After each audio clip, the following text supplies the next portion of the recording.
Et nous sommes en duplex ce soir avec le maire de Grenoble. Bonsoir Éric Piolle. Bonsoir. Dans votre ville et dans le département de l'Isère, la situation est plus alarmante qu'au mois de mars. Alors on parlera peut-être du frémissement qu'on attend avec le ministre de la Santé.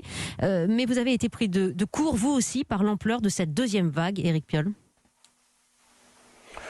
C'est sûr que la première vague, nous avions été épargnés et en fait, à Grenoble, il y avait moins de morts que la moyenne des 5 dernières années. L'absence de rapidité de décision de la part du gouvernement fait que effectivement, on a laissé les chiffres exploser à l'échelle nationale et également en Auvergne-Rhône-Alpes avant de prendre des mesures. Donc la situation est beaucoup plus complexe. Moi, ce qui m'a frappé, c'est la réunion que nous avons eue avec le ministre de la Santé et le Premier ministre le 1er octobre. Oui. Le ministre de la Santé nous disait on est déjà dans le mur. Oui. Et le Premier ministre nous a dit on se donne 15 jours et on se revoit dans 15 jours. Il y a là, je crois, un problème, comme il y avait eu d'ailleurs au mois de mars, un problème de rapidité de décision.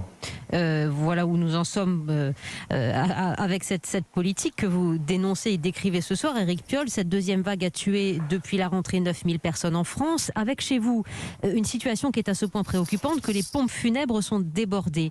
Allez-vous réquisitionner la patinoire comme vous l'envisagez pour entreposer les cercueils? L'image nous glace ce soir, mais elle est aujourd'hui dans votre esprit encore? Déjà, moi, vous savez, en février, quand nous avons lancé notre cellule de crise, bien avant que Emmanuel Macron aille au théâtre le 6 mars pour nous dire que tout allait bien, c'est ce que j'avais demandé à nos services, c'est de dire il faut se préparer au pire, donc il faut se préparer à avoir des morgues géantes. Donc ça, c'était ma commande politique au mois de février.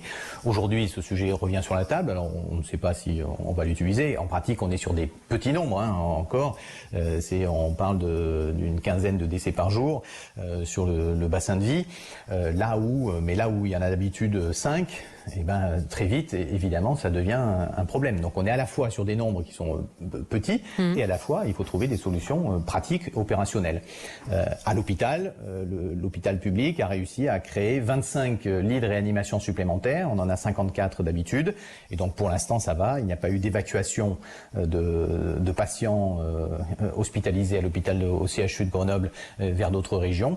Mais là aussi, on est en limite et il a fallu pour cela déprogrammer d'autres soins avec un personnel médical qui est à bout de souffle. À bout de souffle après 15 ans de cure néolibérale, à bout de souffle aussi après l'effort énorme produit au printemps dernier.